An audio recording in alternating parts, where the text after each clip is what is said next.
আসসালামু আলাইকুম প্রিয় দর্শক এবং শ্রোতা। আমি ডাক্তার মোহাম্মদ আসিফুল আমিন। আমি নবজাতক ও শিশুরোগ বিশেষজ্ঞ হিসেবে কাজ করছি। আমি আছি আপনাদের সাথে একটি বিষয় নিয়ে আলাপ করার জন্য। আজকে আমরা যে বিষয় নিয়ে আলাপ করব সেই বিষয়টি হচ্ছে বাচ্চার মাথার সামনের দিকে যে নরম অংশ অথবা তুলতুলে অংশটি যদি ফুলে ওঠে তখন কী রোগকে ইন্ডিকেট করে।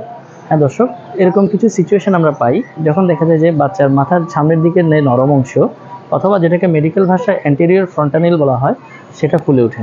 সেক্ষেত্রে দেখা যায় আমরা খুব কমনলি চিন্তা করি জ্বরের সাথে যদি এরকম কোনো সিচুয়েশন হয় তখন বাচ্চার সিরিয়াস ইনফেকশন, বিশেষ করে ব্রেনের পর্দা ইনফেকশন, মেনিনজাইটিস হচ্ছে কিনা।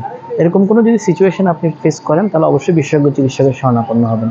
পাশাপাশি কখনো যদি জ্বর ছাড়াও ফুলে উঠে, অনেক সময় টিকা দেওয়ার পরবর্তীতে হয়, অনেক সময় দীর্ঘ সময় স্টেরয়েড নেওয়ার কারণেও হতে পারে, ভিটামিন ডি টক্সিসিটির কারণেও হতে পারে। এরকম কোনো সিচুয়েশন হলে অবশ্যই চিকিৎসকের শরণাপন্ন হবেন এবং তদনুযায়ী ব্যবস্থা নিতে হবে। আজকে এ পর্যন্তই। ধন্যবাদ সবাইকে।